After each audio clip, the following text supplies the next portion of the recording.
What's up, internet friends, founders, and the entrepreneur curious? You've made it, and you're here. It's Venture Daily with me, Peter Saddington. What's up, guys? I hope you are having a wonderful Wednesday, February 19th. It is hump day after all, and you're hanging out with me. I hope that you can smash the like button, let people know, share, subscribe, do the whole dang thing. And I hope that for those who are commuting, that you are being safe out there on the road. I have a great show for you today. We're going to be talking about three topics. Then we're going to be going into venture deals, as well as my final segment, my final word, where I'm going to be talking about something that kind of just rose up in my gut early this morning as I was at the gym. The idea is around passion over purpose, or maybe purpose over passion. So you might want to hang out for that last segment in today's show. But the three news segments, the three news bits that we're going to be covering today is apparently the coronavirus. There might be some value there in terms of improving or increasing long-distance learning. Maybe there's some benefits here. You never know, guys. Maybe there's some good stuff that's coming out of this whole Resident Evil disease issue that we're having. Let me pull this out here. The second thing that we're going to be talking about is Twitter doubles down on the issues of deepfakes. And I never, to be quite frank, I never quite fully understood why deepfakes were like that much of a problem. And the reason is because it's mostly based off of my context of me, which is, who cares if someone deepfakes me? I'm not that important. And so I guess my wondering about this is deepfakes really an issue? You can leave a comment below, but is it only an issue for those that are actually popular and have like things that they can lose? Celebrities, these types of things? I don't know. And last but not least, we're going to be talking a little bit more about the app Fiasco when it comes to the Iowa voting, and whether there really is an issue, or whether maybe it's just an opportunity for, the Democrats to steal the I'm so not in politics, I don't even know. Steal the nomination, I guess, from Bernie Sanders. Is that what it is?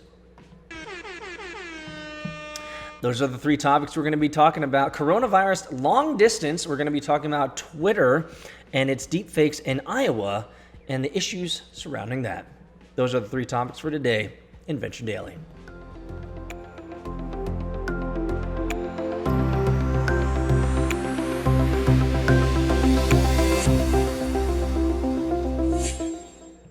Well, starting right off the bat, China's schools embrace online learning as new virus forces students to stay at home. Like most senior high school students in China, 18-year-old Zhu Yuting had planned to resume her studies earlier this year to prepare for upcoming college entrance exams. However, the spread of the new virus over China over the Lunar New Year holiday break has meant that the postponement of school semesters, forcing students like Zhu to stay home. Zhu, why are you pissed off? Don't students want to stay home? Shit. I was about to say I like to stay home, but guess what? I'm home all the time.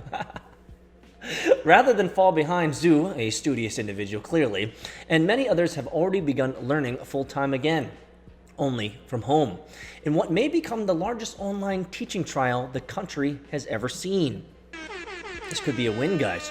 Traditional brick and mortar schools in China are now exploring online education options as authorities postpone the new semester until the middle of the month or even into early March. This is powerful. I'm going to comment on this a little bit later. There is no choice that we have to teach online now, said Jessie Z, a 24-year-old high school teacher living in Chengdu City. As such, she needs to learn new skills, such as speaking naturally in front of a camera. This is something I was talking about in my live stream the other day. I hope you guys got a chance to look at that. This is really important. Using a digital red pen from her PowerPoint presentations and engaging students via online written comments. Is the future online? You better believe it, guys. Last week, her school started coaching teachers on how to use Alibaba Group's Ding Talk to conduct live stream courses. Quote, it's not easy for some older teachers to learn how to do live streaming courses. Yesterday, one of my colleagues told me she still didn't know how to use it even after the coaching session, Z said. Alibaba is the parent company of the South China Morning Post, and the Chinese authorities are calling on people to stay at home to help reduce the spread of the virus through human contact. Health authorities in China announced on Tuesday that coronavirus fatalities had risen to 425 nationwide, and the total confirmed cases that reached 20,000 as of Monday. The death toll in mainland China now from the coronavirus has now exceeded that of SARS epidemic in 2003. Holy cow, was it that long ago? China's Ministry of Education issued a statement last Thursday encouraging schools to use internet platforms as an alternative way of teaching students amid the suspension of the semester. The ministry now plans to also launch a national internet cloud classroom on February 17th. Sounds good. Providing a full range of teaching materials and courses for students from the first grade in junior school to the third grade in high school. The health crisis has put the spotlight on China's online education market, which grew 25.7% in the year of 2018 to 251 billion yuan. That's a lot of money, or $35.9 billion, according to our research consulting group. The previous forecast of annual growth between 16 to 24% in the subsequent 3 to 5 years may now need to be revised upwards. For some students, the chance to study from home has other benefits. Zhu, who lives in Zhejiang province, used to get up before 5:30 a.m. on school days. I used to get up at 4, guys. Not like it's a competition or anything, but you know. And she gets 2 more hours of sleep each morning. Good for your health, Zhu. I like online teaching because I have more freedom at home, said Zhu, who began her all-day courses via DingTalk this week. However, online teaching has its weaknesses compared to face-to-face learning. But the question really is, are they actually learning? Quote, my motivation to study is stronger when my classmates are around me and all working very hard, she said. Sometimes I zone out when doing online courses. The same applies to teachers. I can see students taking notes and give them immediate feedback when I am teaching face-to-face at school, but I can't do this during online courses, said Z, who added that engagement between teacher and student online is, well, almost zero. Nope. Some online teaching companies are offering their services for free during the outbreak. Tal Education announced on its official Weibo account free live streaming courses for all grades to minimize the influence on studies due to the outbreak, while VipKid, who specializes in teaching English online, said on Weibo it would offer 1.5 million free online courses to children ages 4 to 12. The influx of users will force online education institutions to polish their teaching content and technical capabilities, improving the experience and efficiency of online learning, said a VipKid spokesperson. As of Sunday, more than 220 education bureaus in 20 Chinese provinces have joined the free-charge DingTalk homeschool program, covering over 20,000 primary and secondary schools and 12 million students, according to state media Xinhua. Although my school tried online teaching a few years ago, we haven't done it at this scale before. All of our teachers and students are now involved, said Zheng Zhizhong, a high school English teacher in her late 30s who lives in Zhejiang province.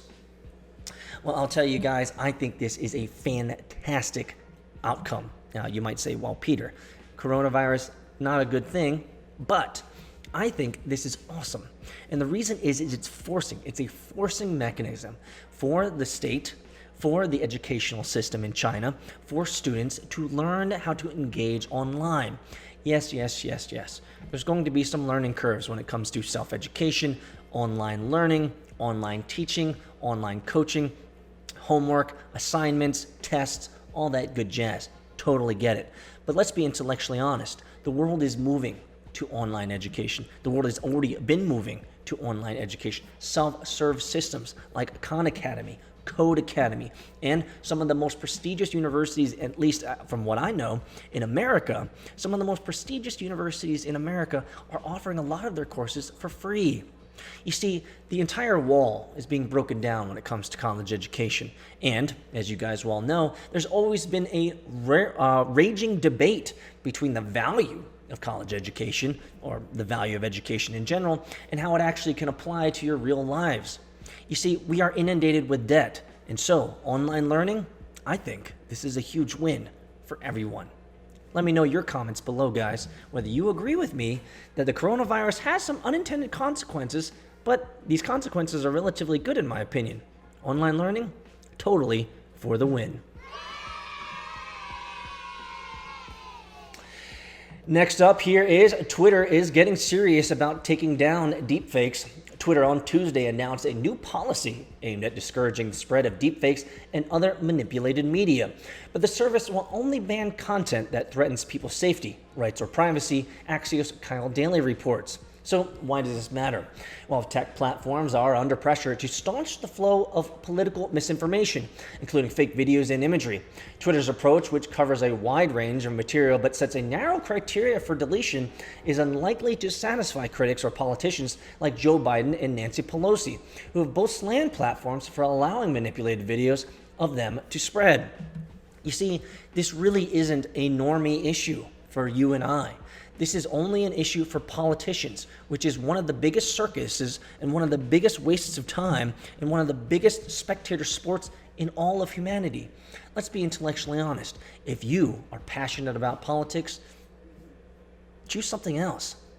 Do football, basketball, soccer, or highlight, or swimming, or be a fan of something that actually improves your life. I don't know if watching basketball improves your life, but understand my point.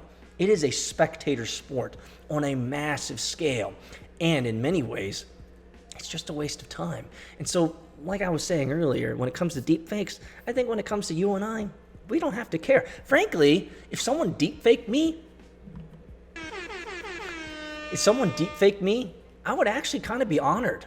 Like, yo, you thought that I was worth enough time to deepfake me into saying something that maybe I wouldn't have said? It's kind of legit. For some of you guys, if you know my history, some of you guys remember that I had my viral moment.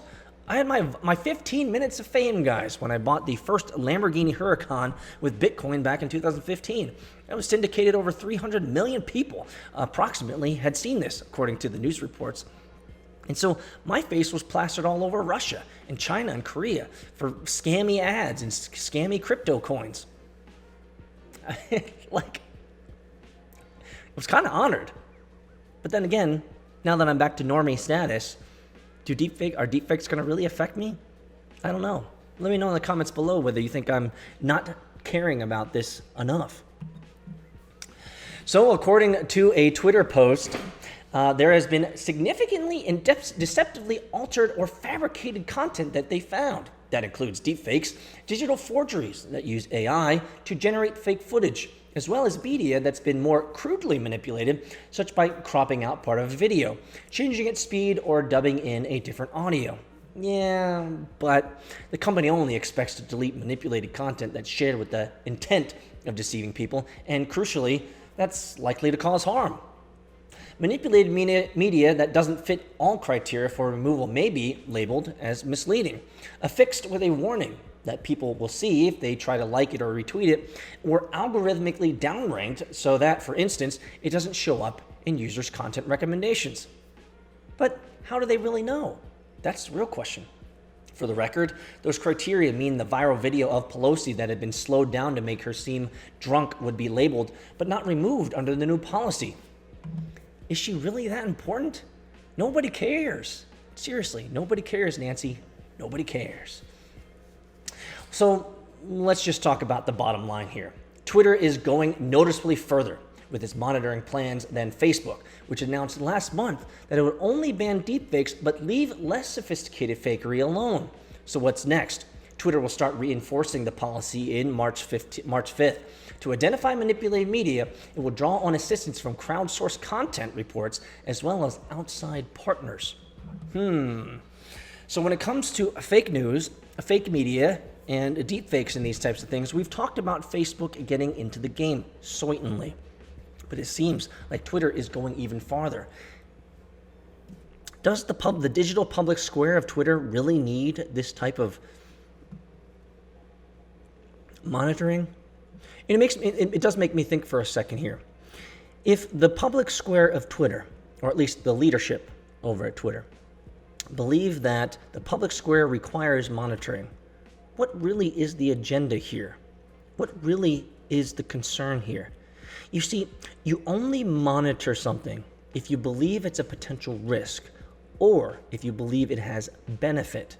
In this case, it's pretty easy to see which side the Twitter leadership lands.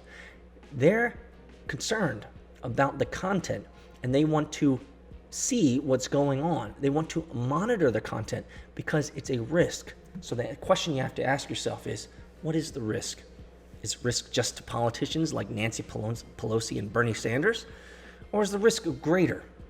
You have to wonder here, guys. Remember, nothing happens just because. There's always a reason behind it. Let me know your thoughts as to why Twitter might be upping the game when it comes to deepfakes and doing some of the biggest mass surveillance and monitoring of the Twitter public square. Could be a problem. Let's move in to this last one here, guys. Finger pointing continues over the Iowa app fiasco. Was it really a fiasco, or is it merely another opportunity for the DNC to steal the nomination from Bernie Sanders? It's been a couple of days since the app problems delayed returns and cast a stain on the Iowa caucus, but the blame game continues. So far, two things seem pretty clear. It's not a good idea to rely on an app as a primary means of tabulating election results, and the app used in Iowa was also pretty bad. To recap, the Iowa Democratic Party commissioned a mobile app to convey results of a local caucuses to the state Democratic Party.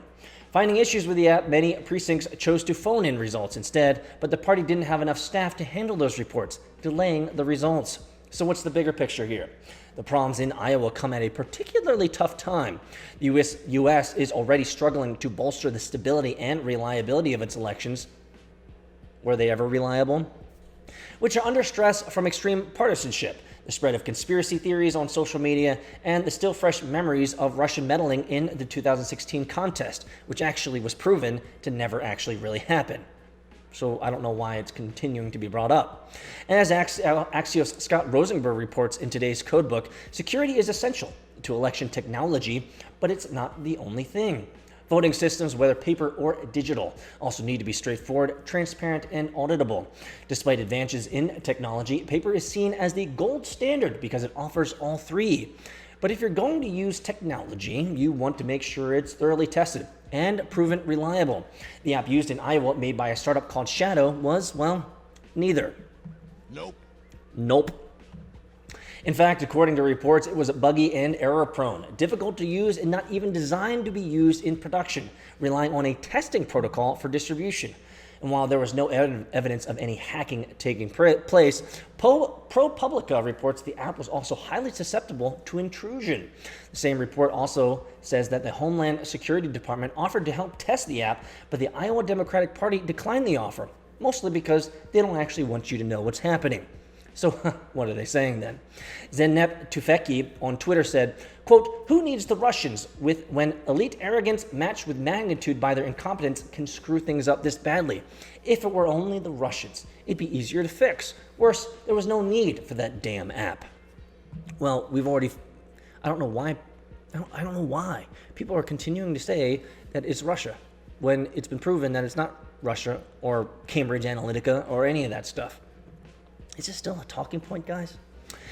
Shadow CEO Gerard Nimura, in a statement from the firm's website, says, "We sincerely regret the delay in the reporting of the results of last night's Iowa caucuses and the uncertainty it has caused to the candidates, their campaigns, and the Democratic caucus goers.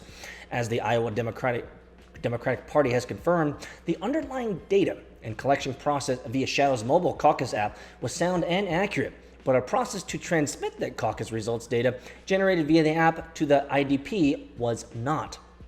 Tara McGowan, co-founder of Democratic tech startup Acronym to Axios, said, quote, "We don't want things like this to discourage people from taking risks because the aversion to the risk could be a reason we lose in November. Certainly wouldn't want to lose. You don't want to make a great app. You don't want to make a great app. You just don't want to lose. I get it." So what's the bottom line here? Well, everybody's lying. No, that was my color commentary. The bottom line is everybody's lying. No, that was my color commentary. So what's really the bottom line? Everybody's lying. This was essential. It was an essential playbook for how not to employ technology in an election. So what's next? Nevada has reported to be planning to use the same app for its caucus, but it decided not to in the wake of the Iowa fiasco. That's probably a relatively pretty good decision. I don't think that anything can solve the voting issue, truly, until we move to a verified, cryptographic, decentralized, blockchain-enabled voting system. Period. That's what's required. We need a system, and this is actually a great example of where blockchain and cryptocurrency and these types of things can really help. We need a system where we remove human ability to tamper. Okay? Let me repeat that. We need a system where you can remove the human ability to tamper and mess about. The more that humans get involved in things of passion, which is what we're going to be talking about a little bit later, passion over purpose. But when people get into these types of things, their morals and ethics get gray, and they're more about winning than actually trying to do the right thing, especially in politics. So until we get our heads out of our butts and we start utilizing the right technology to solve the right problem, instead of using outdated and poor technology to solve the problem, we're going to continue to have these issues. Let me know your comments in the comment section below, guys. Am I wrong? Am I off base? I don't know. I'm still wondering if I'm going to be voting this year. What about you guys? Are you going to be voting? True startup story, guys. You got it. Your company just got seed round financed. Congratulations. You're going to the moon. But now you have to scale. You found great talent out in California, New York, Georgia, and even Eastern Europe. So what communications platform will you be using to ensure your international team is always aligned? Well, the answer is easy. Slack.com for Teams. We've used Slack for all of our previous startups, and they've supported us in tremendous ways. And we want to give them a thanks today for supporting vchunting.com. Did you also know that Slack is a great tool for personal use? Yeah, I use my own personal Slack channel to drop in documents, notes, to-dos, and follow-ups to ensure that my workflow throughout the day is right on course. I promise you, if you try out slack.com for personal use, you'll end up using it for your team as well. Go to slack.com to check it out. Welcome back to Venture Daily with me, Peter Saddington, the #1 fastest growing daily show in all of venture media. Make sure to stay tuned with what we're doing on Twitters. You can follow us at AgilePeter. If you want to see my daily random TikTok videos, you can find me at VC Hunting on that TikTokaroos. And obviously, if you'd like, you can certainly join our daily newsletter called The Daily Hunt, where I drop news that you can use, all the links that I'm reading. Let's move in to Venture Deals for today. February 19th, 2020. It's Wednesday after all, guys. It is hump day. Let's get into it. Netscope. I thought that said Netscape for a second. You know, back in the 90s, they made a lot of money off Netscape. That's a really good investment. Netscope, a Santa Clara-based security cloud provider, raised $340 million in funding, valuing the firm at $3 billion. Sequoia Capital led the round. Tricolor, a Dallas-based firm focused on financing used vehicles, raised $30 million from an unnamed institutional investor. Interesting.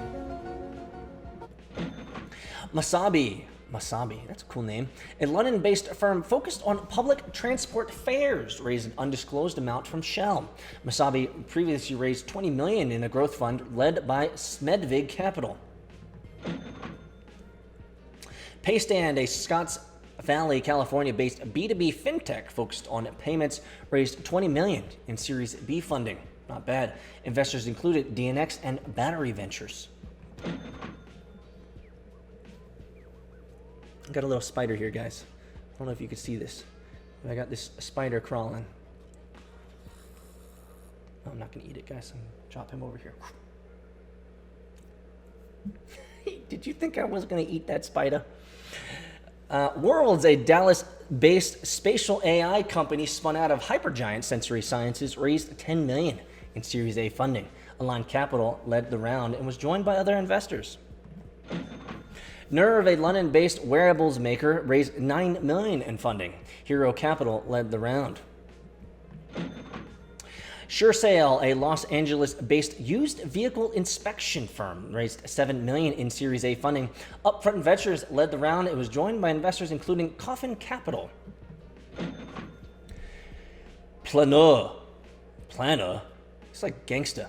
Planner, a Boston, Massachusetts-based startup using AI for marketing, budgeting, and planning, raised $4 million in seed funding. Ooh, congratulations. You got that seed. You've been capitalized. Which means it's time to grow. Glasswing Ventures and Gradient Ventures led the round. Gabeya, a Ethiopian ed tech focused on training software developers, raised $2 million in seed funding. Congratulations. Partech and Orange Digital Ventures led the round. Congratulations, Gabeya. Not bad, getting that seed capital. RevOps, a San Francisco-based sales productivity platform, raised $1.6 million in seed funding. Ooh.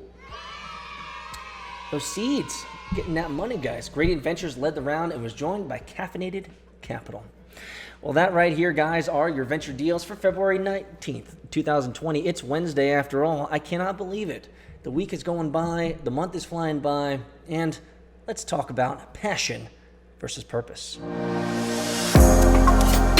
Did you know that there's even more value than just audio or video? Follow us on Twitter, Instagram, TikTok at VC Hunting, and make sure to sign up for the VC Hunting newsletter, where you'll be able to get weekly news on venture capital, startups, founder stories, and the occasional wisdom extracted from Peter's brain. Go to vchunting.com to sign up.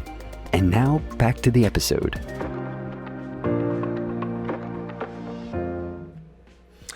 In today's final word, my friends, I want to talk about something that rose up in my gut as I was doing my workout early this morning. You guys know how I like to get all sweaty and nasty in the morning, getting it done. But as I was working out today, and usually when I work out, I'm just doing my thing. There's some regulars there that'll smile and nod, but usually I got my hoodie on, I got my headband on, I got my headphones on, and I am in the zone. But one of the things that I thought about, and maybe this can resonate with you guys, one of the things that I thought about was passion versus purpose. You know, we hear a lot of things, from inspirational speakers, people who are out there to help others. I hope that I'm somewhat included in that, but I'm on my quest to build the next generation venture fund. Super excited. But that actually is a great context to leverage here, is that when it comes to building the next generation of venture fund, a venture fund that, in my opinion, can be fundamentally different from the way that other venture funds are built today, I know that this is a long game play. Like, ain't nobody building a venture fund overnight. And I'm currently in the process of building the infrastructure, the platform. And not only am I building the infrastructure and platform for what this venture fund is, I'm building out my network. I'm meeting people. I'm learning more. I'm growing. I'm constantly growing and learning new things all the time. And one of the reasons is I'm self-educating myself through the internets, but also I'm meeting lots of people who are already venture capitalists, already investors, seasoned, experienced individuals who can give me their tips and tricks and all of the experiences that they have, which has been a great learning. I mean, let's be honest. Learning from experts, or not experts, but learning from experienced investors or learning from experienced people in the market that you want to be in is so much better than sitting in a classroom getting education from a guy who hasn't actually been out in the job world or the market for a decade plus. They're just there teaching it. I think this is one of the, if I can go off on a tangent here for just a second, I think that's probably one of the biggest travesties of the educational system, is that most of the teachers out there don't actually use that which they are teaching the students, which means often the information that they're teaching the students is outdated and useless, right? Anyway, so my purpose, the purpose that I have is a long-term goal. There's purposeful work that I do every day to reach that goal. I know that it's going to take many months, years even, to build what I want to build. but I'm striving toward that purpose every day. And when it comes to passion, passion is a lot different. Passion is in the moment. Passion is, I'm passionate about this. But here's the thing, passions change. Passions change, and they're more liable to change more quickly based on emotion, context, situations, variables that come up, people you meet, random acts, random things that happen in your life that can fundamentally change your priorities. Passions change. While purpose, I wouldn't say it should not, but purpose is often a longer game. And so when I think about this idea of passion over purpose, or rather, it should be purpose over passion, is we should always strive to have purposeful work. We should always strive to have a grand purpose that we're moving and working towards. And it's okay, and it's not a problem, but it is okay to be dispassionate about certain aspects of the work that you're doing for that purpose.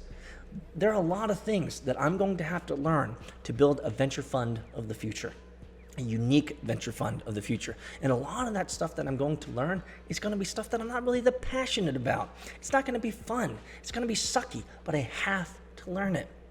Passions I always look at as emotional based. Well, purpose is something you have decided to do. Passions can also be something that you've decided to do, but they're also often emotional based off the context, off the situation of the day, the timing of your life. Passions often can change very quickly. I've seen individuals move from passion project to passion project before, but purpose should be, at least in my opinion, something that is a long-term, hard-fought, hard-earned goal that you're willing to achieve over a long period of time. Again, passions can change. Purpose, if I can make it succinctly, should not. Let me know your thoughts in the comments below of passion versus purpose, or purpose over passion. And what are you passionate about? Let me know. Actually, frankly, I'm not that interested in what you're passionate about. Tell me what your purpose is. That's something worth commenting on. Thanks, guys. I'll see you tomorrow.